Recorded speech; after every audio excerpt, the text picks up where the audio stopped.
misericórdia dele. Quero convidar os irmãos a abrirem suas Bíblias na carta aos Hebreus, no seu capítulo 5. Nós temos feito uma exposição da carta aos Hebreus e chegamos aqui. Eu falei capítulo 5, irmãos, mas onde eu falei capítulo 5, você entenda capítulo 3. Tá bom? É que é o quinto sermão, mas é o capítulo 3 de Hebreus. E nós vamos ler os primeiros versículos desse texto para nós meditarmos. Hebreus capítulo 3. Nós vamos ler dos versos 1 até o 6. Tema, eu vou ler na Nova Almeida atualizada. O tema do nosso sermão é que Cristo é o maior. Cristo é maior do que todas as coisas. Hebreus 3, de 1 até o 6. Na minha Bíblia tem por enunciado: Cristo é superior a Moisés. Diz assim o texto das Escrituras: por isso, santos irmãos, vocês que são participantes da vocação celestial, considerem atentamente o apóstolo e sumo sacerdote da nossa confissão, Jesus, o qual é fiel àquele que o constituiu, como também Moisés foi fiel em toda a casa de Deus. No entanto, assim como aquele que edifica uma casa tem maior honra do que a casa em si, também Jesus tem sido considerado digno de maior glória do que Moisés. Pois toda a casa é edificada por alguém, mas aquele que edificou todas as coisas é Deus. Moisés foi fiel em toda a casa de Deus como servo, para testemunho das coisas que haviam de ser anunciadas. Cristo, porém, como filho, é fiel em sua casa. Esta casa somos nós, se guardarmos firme a ousadia e a exultação da esperança. Até aqui. Vamos orar mais uma vez, pedindo que Deus nos oriente, nos guie, nos direcione na meditação da sua santa palavra. Fecha os teus olhos um pouquinho, baixa a tua cabeça.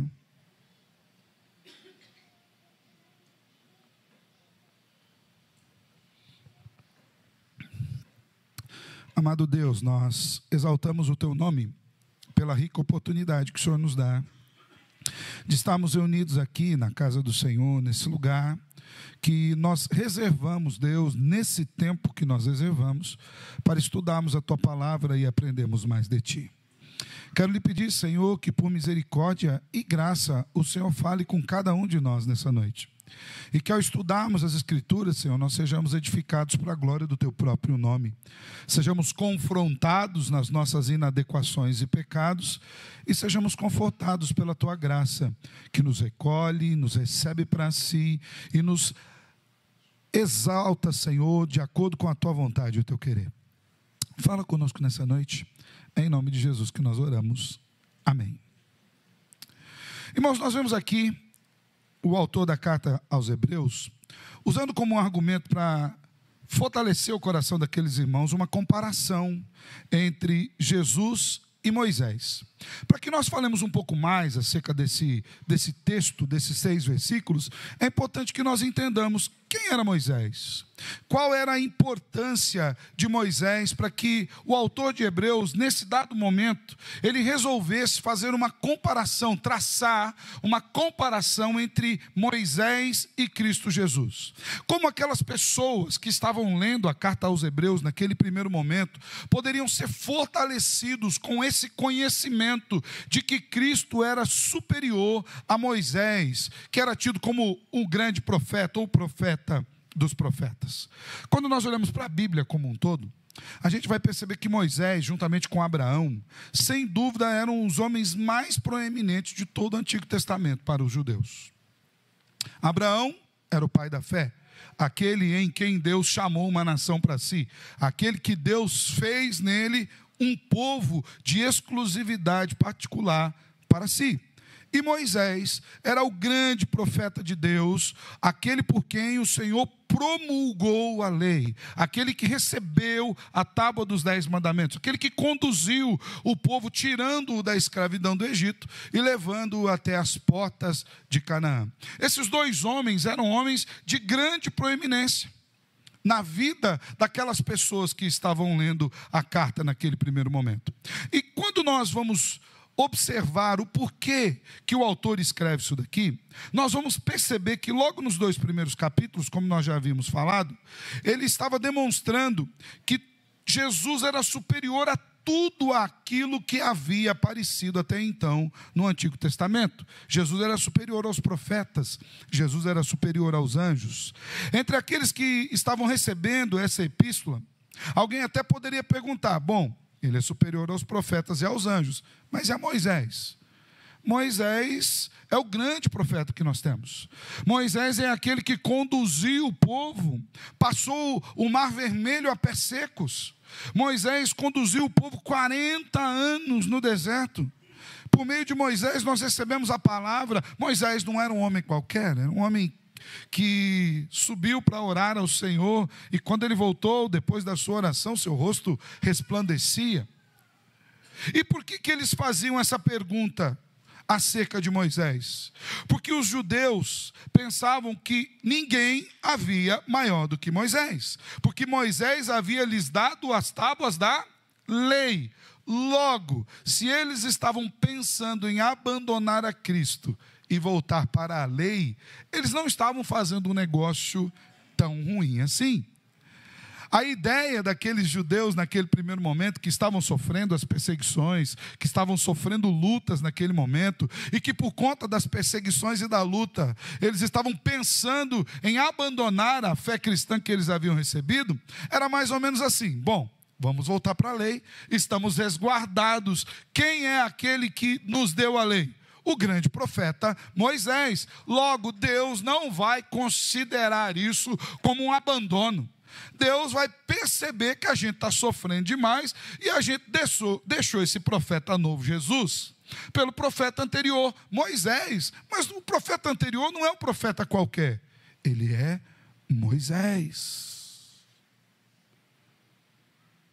E aqui, nesse sentido, dentro desse contexto da carta, o que o autor estava intentando era incentivar e animar esses irmãos através de uma exortação, mostrando para eles que a fé que eles haviam recebido em Cristo Jesus era infinitamente superior ao judaísmo que eles seguiam até então. E que a figura de Moisés, de grande proeminência, e em nenhum momento o texto diminui Moisés, pelo contrário, ele exalta a Cristo. A figura de Moisés, com tudo aquilo que ele fizera até então, apontava para esse grande mestre a quem eles estavam seguindo nesse momento, Jesus. Por isso o autor da carta aos Hebreus faz essa comparação tão importante, comparação que traz implicações a mim e a você. Cristo é maior do que Moisés, ou seja, por implicação, Cristo, o doador da graça, é maior do que Moisés, o promulgador da lei. Aplicando-se a mim e a você, Cristo, aquele que nos dá uma nova vida, é maior do que qualquer estilo da velha vida que nós tenhamos abraçado no passado. E é nesse sentido que o autor de Hebreus, agora no capítulo 3, faz essa exortação. Não há nada que nós seguimos, não há caminho pelos quais nós andamos, não há nenhum estilo de religiosidade que nós tenhamos abraçado no passado que possam ser comparados ou suplantar a graça que Cristo nos deu. De maneira que, ainda que eles, no coração, ou na mente, ou intentassem, talvez, numa tentativa de auto-justificarem-se, abandonar Cristo e voltarem para Moisés, ainda que eles assim o fizessem, eles estariam caminhando em um erro tremendo. E aqui nesse texto, o autor emprega diferentes figuras para explicar a relação de Cristo com os crentes e o quanto Cristo era superior a Moisés, e por conta disso, aqueles irmãos não deveriam abandoná-lo. Ele nos levanta 3 argumentos acerca da pessoa de Cristo Jesus. O primeiro deles é que Cristo é o nosso apóstolo, enviado de Deus para nós. Vamos falar mais um pouco disso à frente. Aquele a quem devemos escutar, aquele a quem nós devemos dar ouvidos, aquele em quem nós devemos atentar, aquele cuja mensagem é superior e digna da nossa atenção, da nossa observação, não no sentido apenas de uma análise dessa mensagem, mas de entendermos a profundidade e o impacto dessa mensagem. Em segundo lugar, ele diz que Jesus é o nosso supremo sacerdote, por meio do qual agora nós temos o acesso livre até o nosso Deus, Salvador. Através de Cristo agora, nós temos um acesso direto ao Pai. E terceiro, que Jesus é o governante da casa de Deus. Moisés trabalhou na casa como fiel servo, mas Cristo é o dono da casa, o edificador da casa. E nesse aspecto eu quero falar com os irmãos sobre essa superioridade de Cristo. E quanto eu e você precisamos considerar essa superioridade também nos nossos dias. Naquele momento inicial, aqueles irmãos estavam sendo tentados a voltar para a lei mosaica. Diga-se de passagem, quando eles falavam de voltar a Moisés, a ideia não era a fidelidade a Deus, era simplesmente sair do jugo desse Jesus e abraçar o sistema de leis que naquele momento lhes era mais favorável. Mas nós vamos ver aqui hoje 2 argumentos que perpassam isso, acerca de Cristo ser maior do que Moisés. O primeiro é que Cristo é maior do que Moisés em sua posição, na sua pessoa, em quem ele é. Os versículos 1 e 2 diz o seguinte: por isso, santos irmãos, vocês que são participantes da vocação celestial, considerem atentamente o apóstolo e sumo sacerdote da nossa confissão, Jesus, o qual é fiel àquele que o constituiu, como também Moisés foi fiel em toda a casa de Deus. Logo de início, quando ele vai fazer essa comparação entre Cristo e Moisés, ele usa aqui, pela primeira vez em todo o Novo Testamento, um termo, uma dupla vocação, uma dupla descrição dos leitores que estavam recebendo aquela carta. E ele faz isso com uma intenção explícita e direta. Ele começa falando assim: por isso, santos irmãos. Quando o autor da carta de Hebreus se dirige ao povo dizendo isso, ele já mostra para aqueles irmãos a supremacia de Cristo em agir nas suas vidas de uma maneira dupla. Primeiro, os tornando santos. Aqueles irmãos que até então não eram conhecidos como santos, agora são conhecidos como santos. Diante dessa dupla designação, eles haviam sido separados para Deus. É importante nós lembrarmos que santo no Novo Testamento não significa perfeito ou sem pecado. Santo significa, não apenas no Novo Testamento, mas em toda a Escritura, nesse sentido. Santo significa aquele que foi separado para um propósito, aquele que foi separado para alguém.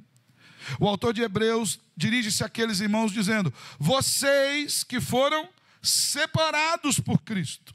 Cristo os separou. E ele nos mostra assim a supremacia da posição de Cristo acima de Moisés. Porque em Cristo eles foram feitos santos. Em Cristo eles foram libertos dos seus pecados por conta do sacrifício da cruz do Calvário.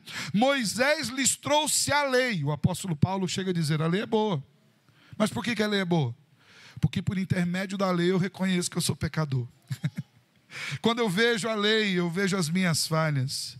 E quando eu infrinjo a lei, eu percebo o meu pecado diante de mim. Mas Cristo é aquele que cumpriu a lei, entregou-se na cruz pelos nossos erros em cumprir a lei e nos outorgou a sua graça. De maneira que agora, embora a lei seja contrária a nós, nós somos justificados por aquele que andou e cumpriu toda a lei. Vocês são santos. Vocês agora são separados, porque Cristo os alcançou e os reuniu à comunidade da fé. E olha que interessante essa dupla designação, porque o autor de Hebreus diz que eles são santos irmãos.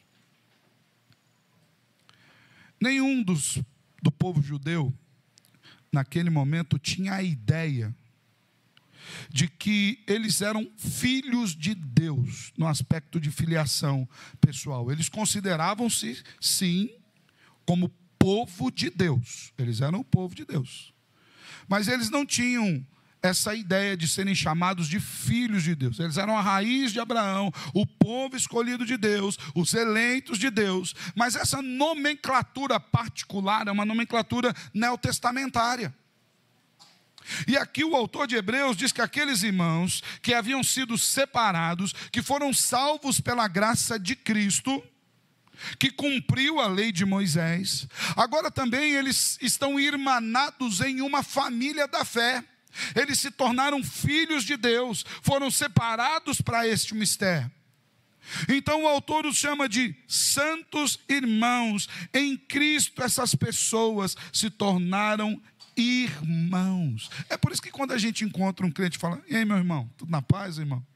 É por isso que nós nos chamamos de irmãos, porque nos tornamos filhos do mesmo Pai, por intermédio de Cristo Jesus. Moisés não pôde fazer isso.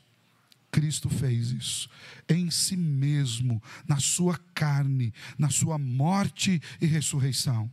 E diz mais, que em Cristo Jesus, esses que agora são santos irmãos, tornaram-se participantes da vocação celestial. Ou seja, eles foram chamados à salvação e vão morar no céu.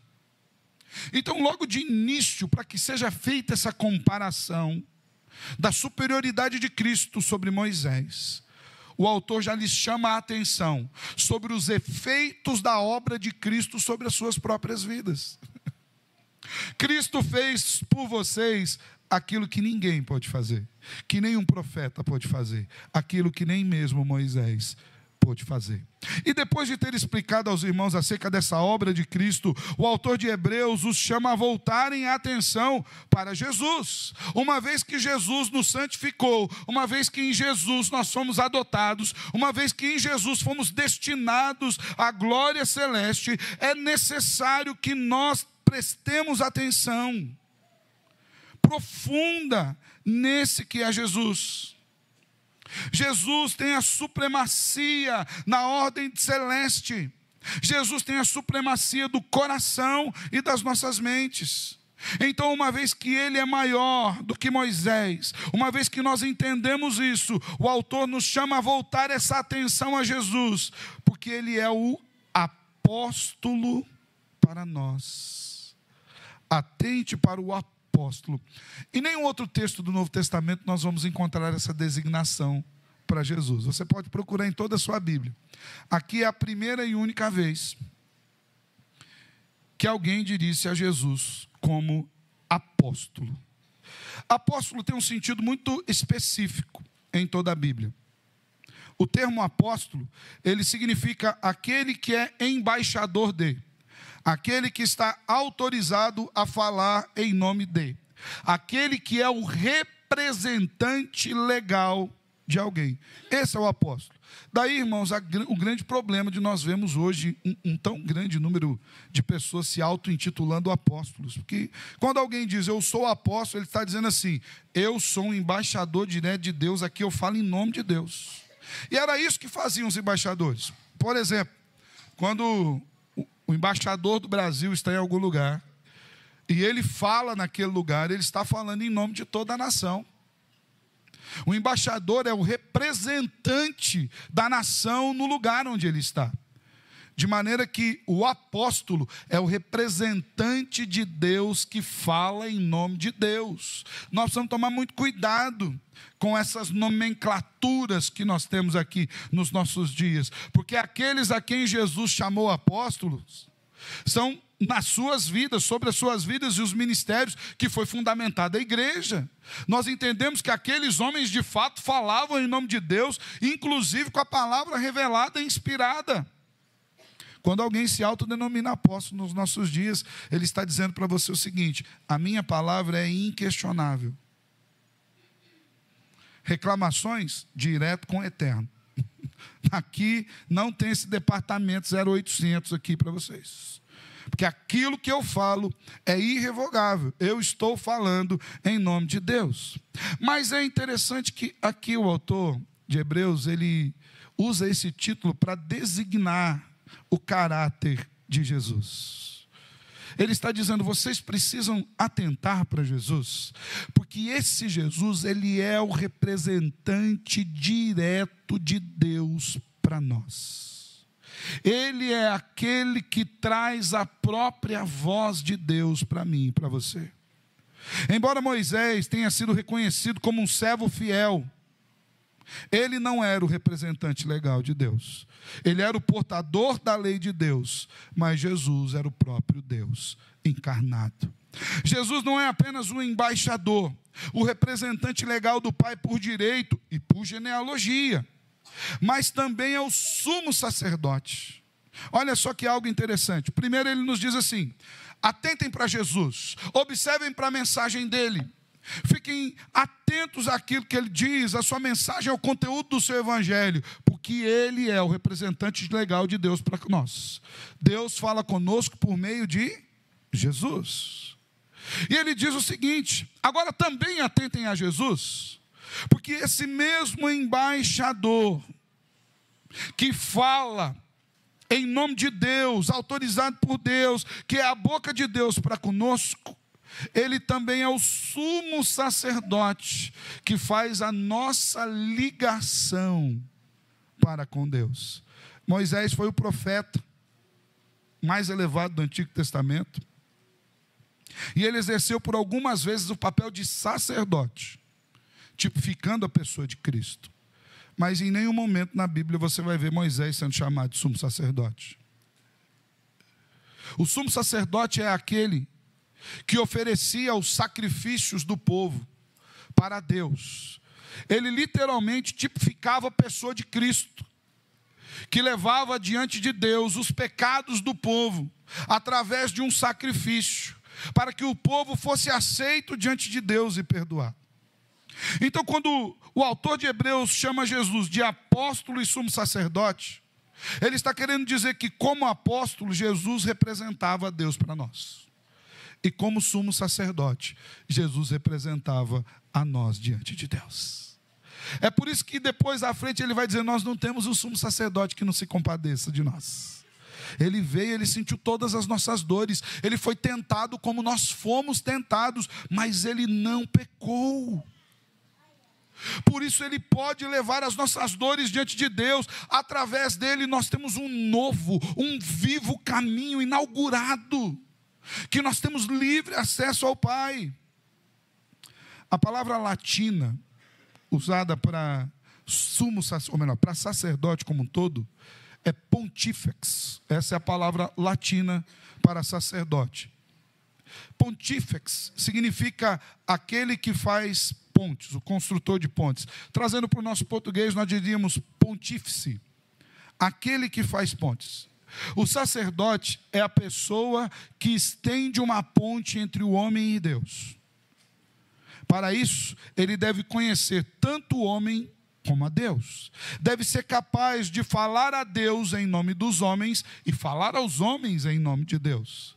Jesus é esse sumo sacerdote perfeito, que é perfeitamente homem e perfeitamente Deus. Por isso ele pode representar os homens diante do Pai, porque ele veio como homem. Ele viveu nesse mundo como homem. Ele obedeceu ao Pai como homem. Ele foi à cruz do Calvário como um homem. E na mesma medida, ele representa Deus a nós, porque ele mesmo se auto-intitula e ele mesmo é reconhecido em todas as Escrituras como sendo o Filho de Deus, o próprio Deus. Ele chega a dizer, quem me vê a mim, vê ao Pai. Nele, em Jesus, Deus se aproxima do homem e o homem se aproxima de Deus. Nele, Deus vem aos homens e os homens vão a Deus. Jesus é essa ponte. Jesus faz essa ligação. Por isso o autor de Hebreus está dizendo: meus irmãos, atentem para isso. O ministério, a pessoa de Jesus é superior à pessoa de Moisés. Moisés lhes trouxe a lei, Jesus lhes trouxe Deus, o próprio Pai. Moisés intercedeu pelo povo no Horebe, Jesus intercedeu em si mesmo diante do Pai. Jesus é maior do que qualquer expressão de religiosidade que nós possamos ter, irmãos. Ele é o caminho de Deus até nós. E é o único caminho que nós temos para ir a Deus. Só Ele faz essa ligação perfeita.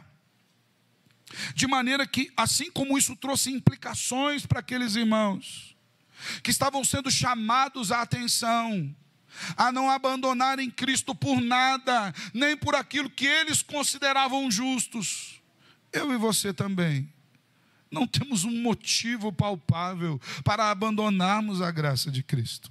Eu e você não temos qualquer tipo de consideração para deixarmos a nova vida pela graça que recebemos e voltarmos a abraçar velhos caminhos, seja ele de religiosidade ou de pecaminosidade, porque fora de Cristo tanto faz.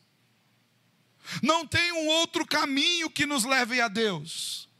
Não há um outro meio, não há um outro processo, não há uma outra estrada, não tem um outro intercessor, não há uma outra ligação, não há um outro sacrifício que não o da cruz do Calvário, que possa nos ligar a esse Deus tão maravilhoso. Cristo é maior. Então aqui o autor de Hebreus, logo de início, ele mostra que Cristo é maior do que Moisés na sua posição, na sua pessoa, mas ele vai além. E ele mostra àqueles irmãos no primeiro momento que estavam lendo a carta, que Cristo é maior do que Moisés no seu ministério. E aqui é interessante porque havia uma grande consideração com a pessoa de Moisés, mas havia uma grande consideração com o ministério de Moisés. Diga de passagem, a pessoa de Moisés estava diretamente ligada ao ministério de Moisés. Aqui eles consideravam Moisés por quem ele era e por aquilo que ele havia feito. Aqui entrava naquela discussão, já ouviu? Tostines vende mais porque é fresquinho ou fresquinho porque vende mais? Eles gostavam mais de Moisés por quem ele era ou por quem ele tinha feito? E a resposta se misturava. E aí ele mostra que Cristo não é apenas maior do que Moisés na sua pessoa, mas também no ministério em que exerceu. A partir do versículo 3 diz o seguinte: no entanto, assim como aquele que edifica uma casa tem maior honra do que a casa em si, também Jesus tem sido considerado digno de maior glória do que Moisés. Pois toda casa é edificada por alguém, mas aquele que edificou todas as coisas é Deus. E Moisés foi fiel em toda a casa de Deus, como servo, para testemunho das coisas que haviam de ser anunciadas. Cristo, porém, como filho, é fiel em sua casa.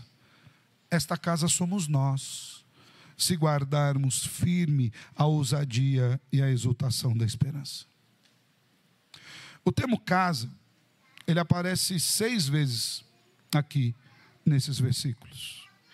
E ele é uma referência direta ao povo de Deus. A ideia não é de um edifício material. Quando ele está falando de casa, a ideia não era ligada nem ao tabernáculo, nem ao templo de Jerusalém, e nem a qualquer outro tipo de edificação, uma sinagoga em especial. Ou naquele tempo nós não tínhamos ainda os templos cristãos como nós temos nos dias de hoje. Mas a ideia não estava ligada a nenhum templo físico, a nenhum agrupamento de tijolos, ou de madeira, ou qualquer lugar assim. O termo casa aqui, ele estava diretamente ligado ao conceito de povo de Deus. E é por isso que ele diz que Moisés foi fiel, ministrando sobre o povo de Deus. Deus havia edificado uma casa. Deus edificou um povo para si. E Deus levantou Moisés como um servo fiel, e Moisés de fato o foi.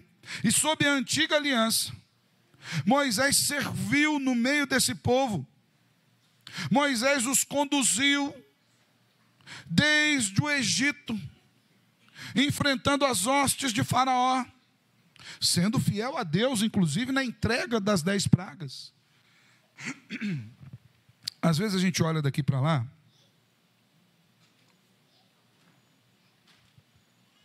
lendo o texto das Escrituras, e a gente não tem muita noção da enormidade da obra que foi levar a Faraó as 10 pragas do Egito.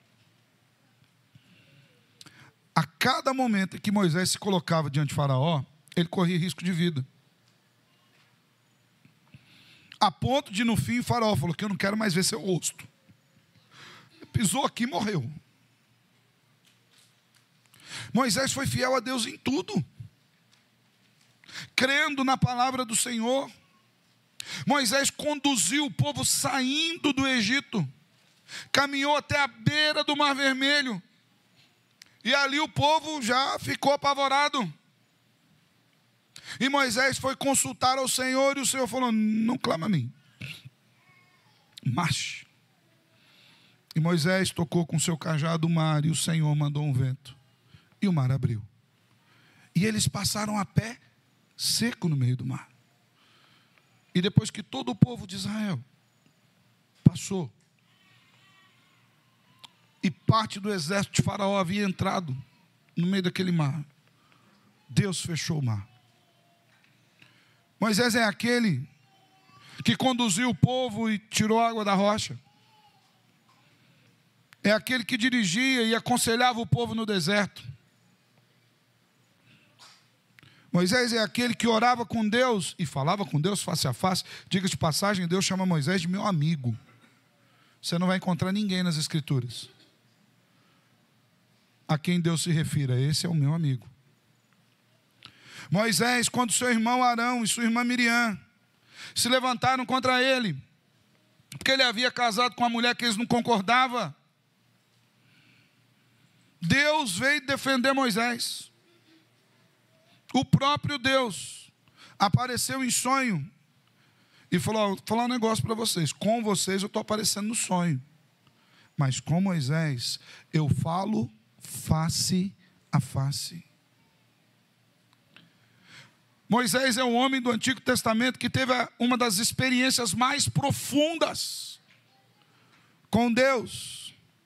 E às vezes a gente pede aquela experiência sem ter muita noção do que está acontecendo, né? Senhor, eu quero te ver, né? A gente fala isso, né? Moisés pediu para ver a glória de Deus. Deus falou: Moisés, é o seguinte, vou colocar você ali num canto, numa fenda, e vou passar. Você vai ver a minha glória como por detrás, porque ninguém pode me ver. Eu sou eternamente santo, Moisés. Se porventura você me vir, você morre na hora, fulminado. Acabou. Mas Deus permitiu que ele tivesse um vislumbre da glória dele pessoalmente. Então Moisés era alguém muito importante, que foi fiel na ministração sobre o povo de Deus. Subiu no Horebe, desceu com as tábuas da lei, quebrou as tábuas da lei. Eu também teria quebrado, você não teria quebrado? Talvez a diferença entre nós e Moisés é que a gente procuraria quebrar na cabeça do povo, que é pecado também. Moisés não o fez. Depois voltou com outras tábuas da lei e ministrou sobre o povo de Deus com fidelidade. Ministerialmente falando, a fidelidade de Moisés estava relacionada a essa forma como ele serviu Deus no meio do seu povo e deu testemunho. É o que nos diz o versículo 5. E Moisés foi fiel em toda a casa de Deus como servo, para testemunha das coisas que haviam de ser anunciadas. Mas a fidelidade de Moisés era como um tipo, era uma figura. Cada uma das obras realizadas por Moisés, o seu chamado, a libertação do povo, a travessia do mar, a condução no deserto, seu relacionamento com Deus, as tábuas da lei, tudo isso estava apontando para algo superior que haveria de vir, a saber, Cristo. Então Moisés era aquele servo que servia na casa, mostrando o patrão, apontando para aquele que edificava a casa. Já Cristo é o dono da própria casa. Cristo é o dono do povo. Cristo é aquele que governa, versículo 6. Cristo, porém, como filho, é fiel em sua casa. E há uma diferença entre Moisés e Cristo tremenda na parte ministerial. Porque como servo, Moisés servia na casa, mas não era responsável pela edificação da casa. O servo nas nossas casas, no nosso trabalho, você tem uma empresa, se tem alguém que trabalha para você na empresa, ele não é responsável pela sua empresa, ele responde pelo seu trabalho. A fidelidade dele, a responsabilidade dele está em cumprir aquilo que lhe foi designado. Mas a empresa é responsabilidade de quem? Ela é sua. Moisés serviu no meio do povo, mas o povo pertence a Deus. Cristo é o dono do povo. E aqui no versículo 6 diz, bem claro isto, esta casa a que o autor de Hebreus estava se referindo, somos nós. E mais uma vez ele olha para aquele povo dizendo, irmãos, santos, herdeiros do céu, nós somos casa de Deus. Nós somos esse povo pertencentes a Cristo. Isso se guardarmos firme a ousadia e a exultação da esperança. Moisés serviu na casa, mas a edificação da casa é por meio de Cristo. E a casa edificada por Cristo somos eu e você, feitos edifício de Deus pela fé em Cristo. De maneira que Cristo, por amor à casa, entregou a sua vida na cruz do Calvário. Em nenhum momento Moisés foi chamado a entregar a sua vida.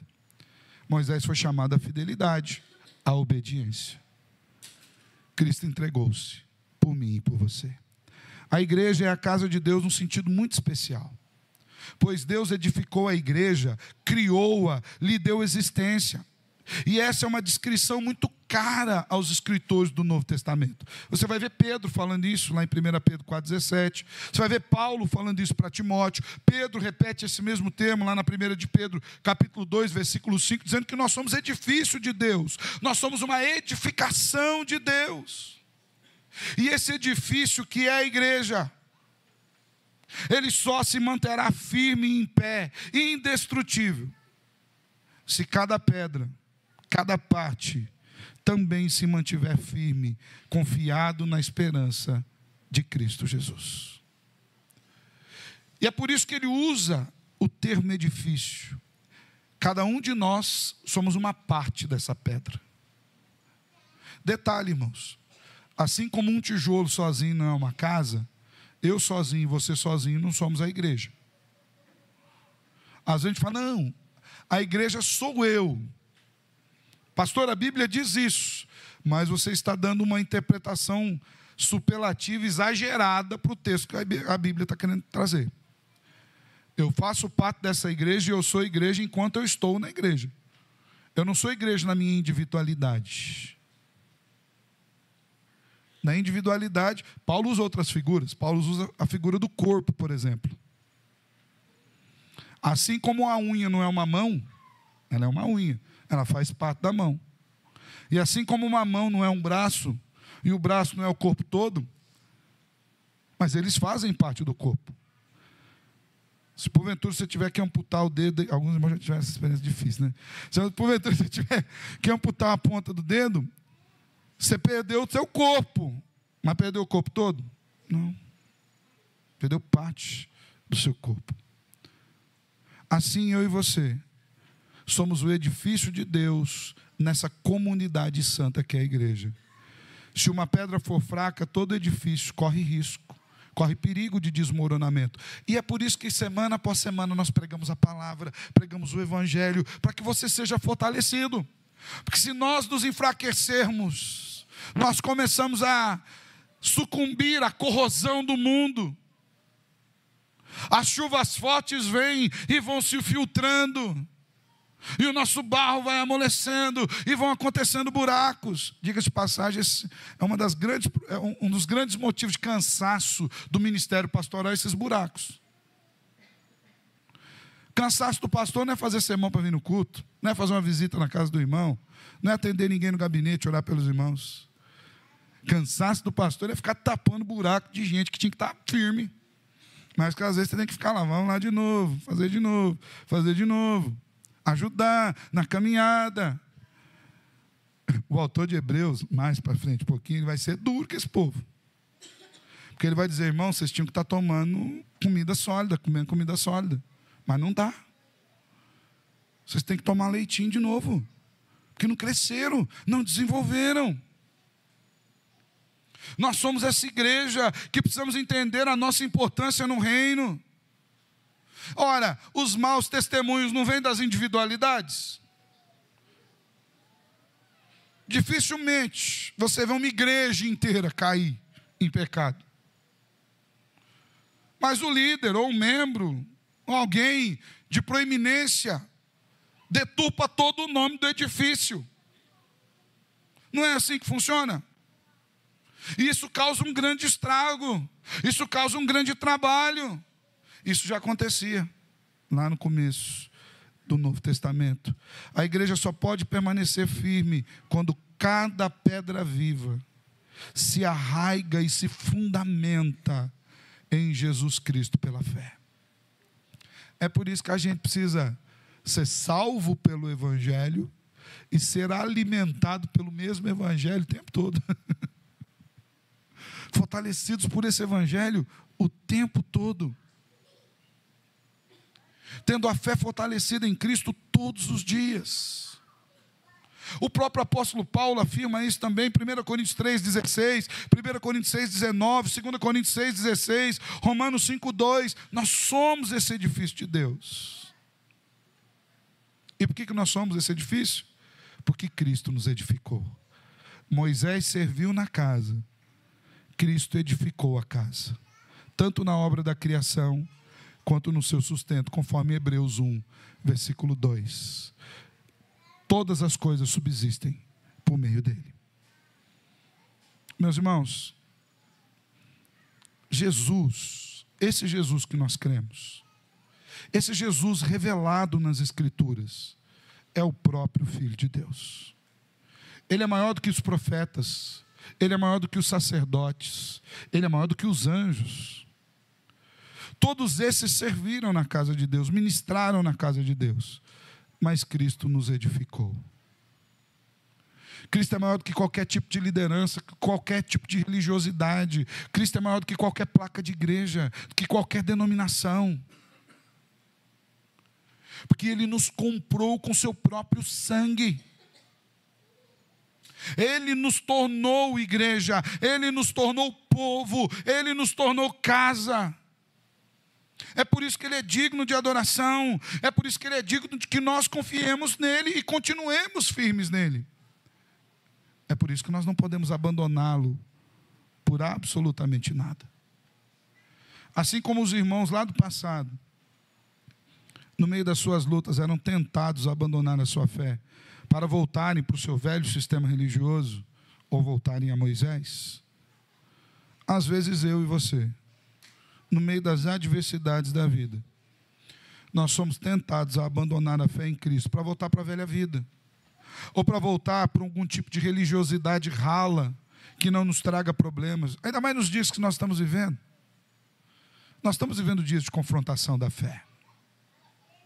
Nós estamos vivendo dias em que qualquer tipo de manifestação de fidelidade à palavra pode ser considerado radicalismo, pode ser considerado um tipo de ataque às ideias morais ou imorais desse mundo que tem uma ética caída. E talvez nós sejamos tentados a sucumbir a essa nova normalidade caída. Estava comentando hoje que assisti um pedacinho de um culto. Diga de passagem, quem fez louvor desse culto aí foi um cantor muito famoso, que a gente viu um pedacinho dele cantando hoje. E o dirigente do culto começou assim. Eu não vou nem falar, eu tenho medo dos caras cortar isso aqui depois e falar que eu estou falando isso, mas vocês entendem. Falou, boa noite a todos, a todas e a todes. Eu imaginei um monte de todes sentado ali. Assim, só faltou os Nescau, os Apiti, alguma coisa assim. Por que isso, irmãos? Porque muitos já estão sucumbindo a um novo padrão ético que é mais aceito, que traz menos problemas, que traz menos implicações, que traz menos confrontos, que pode ser defendido com respostas ralas, que não precisa de muita substância para que ele subsista. Por isso, se nós abandonarmos a Cristo e voltarmos à velha vida, ou qualquer tipo de religiosidade, é importante que nós entendamos que nós estamos abandonando o próprio Deus. E é isso que o autor de Hebreus queria que aqueles irmãos entendessem. E ele apresenta o antídoto aqui, para que os irmãos estivessem fortalecidos na fé. Era preciso entender que Jesus é maior do que tudo, irmãos. Eu não sei quais são as suas experiências. Eu não sei quais são as histórias de vida mais caras que você teve. Eu não sei quais são as suas experiências com a religiosidade no curso da sua vida. O que eu sei é que Jesus é maior do que qualquer coisa que você tenha vivido. O que eu sei é que qualquer expressão de religiosidade que você tenha experimentado e vivido até aqui, não chegam aos pés da nova vida em Cristo Jesus. É isso que o autor de Hebreus quer que nós entendamos. Qualquer tipo de atividade da velha vida é inútil diante daquilo que Deus fez. Segundo, Jesus é aquele que revela Deus a nós. Ele é o apóstolo de Deus para nós. De maneira que a gente só sabe quem é Deus de verdade se nós olharmos para Cristo. Senão, a gente vai ter uma imaginação sobre Deus. Ou nós vamos criar algum tipo de divindade funcional no nosso coração, a quem nós apelidamos de Deus, para tentar amenizar a nossa mente de não estarmos servindo ao Deus verdadeiro. É Jesus quem revela o Pai, para mim e para você. Ele é esse apóstolo, representante legal, esse embaixador de Deus para nós, de maneira que qualquer outro tipo de revelação de Deus é inútil. É uma caricatura, não é verdadeira. E sendo bem direta, é falsa. Nós não podemos abandonar Cristo, que é o único caminho que nos revela a Deus. Terceiro, Jesus é aquele que nos edifica em casa de Deus. E por conseguinte, Ele é o único caminho pelo qual nós podemos ir a Deus. Ele é o único caminho de revelação de Deus a nós. E o único caminho de acesso entre nós e Deus. De maneira que se nós o abandonarmos, por motivo que seja, nós não teremos acesso ao Pai de forma alguma. As Escrituras nos dizem que Jesus é o caminho, a verdade e a vida. E que ninguém, absolutamente ninguém, tem acesso ao Pai se não for por Ele. Ele de fato é o pontífice. Ele é quem faz a ligação de Deus para conosco e de nós para com Deus. Por isso, irmãos, nós somos chamados a atentar para Jesus e não o abandonarmos em nenhum momento sequer. Nós vamos enfrentar a luta, irmãos. A gente vai enfrentar a adversidade. Tantas as lutas e adversidades particulares que às vezes trazem alguns entraves para nós. Vem a doença, vem a morte, vem a falta de dinheiro, vem os problemas ministeriais, vem os problemas emocionais, vem os problemas de relacionamento. Isso tudo para a gente é uma luta. Às vezes a gente enche de questionamento. Ah, Senhor, você não está vendo, não existe. Ah, Deus me abandonou. Deus nunca nos abandonou. E às vezes a gente é tentado a largar Deus por conta dessas coisas. Talvez nós venhamos a sofrer perseguição nesse mundo mal, por proclamarmos o Evangelho, por chamarmos pecado de pecado, E é isso que a Bíblia diz. Mas por qualquer causa que seja, que nós olhemos para Jesus, o autor e consumador da nossa salvação, e entendamos quem Ele é, e não o abandonemos, com a ajuda da sua graça e do seu Espírito, que habita em nós, todos os dias. Amém? Quero orar com você, feche teus olhos.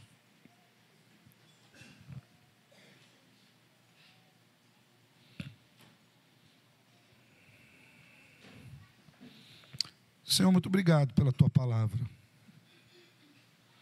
Muito obrigado pela revelação de quem o Senhor é, Jesus.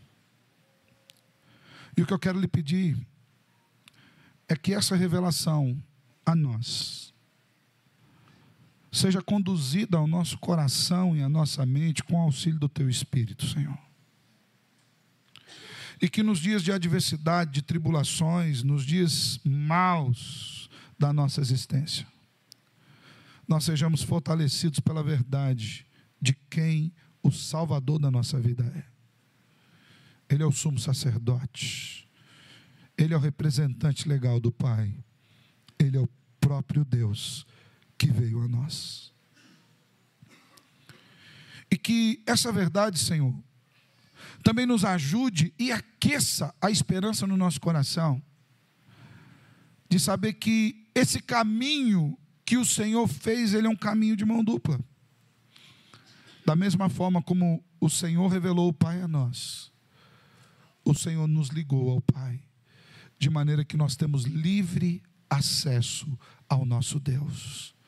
Nós podemos orar e o Senhor nos ouve. Nós clamamos e o Senhor inclina os seus ouvidos a nós.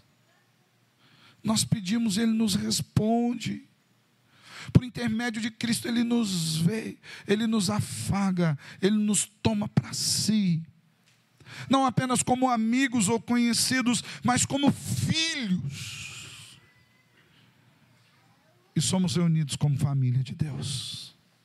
Que essa esperança se acenda em nós, para no dia da adversidade nós buscarmos aquele que vive e reina por todo sempre. Senhor, nos ajuda. Nos ajuda nas nossas fraquezas e nas nossas limitações. Porque nós precisamos de Ti, hoje e sempre. É no Teu nome, Jesus, que nós estamos reunidos aqui, que nós abrimos a palavra e que nós oramos ao Pai. Amém. Amém. Glória a Deus.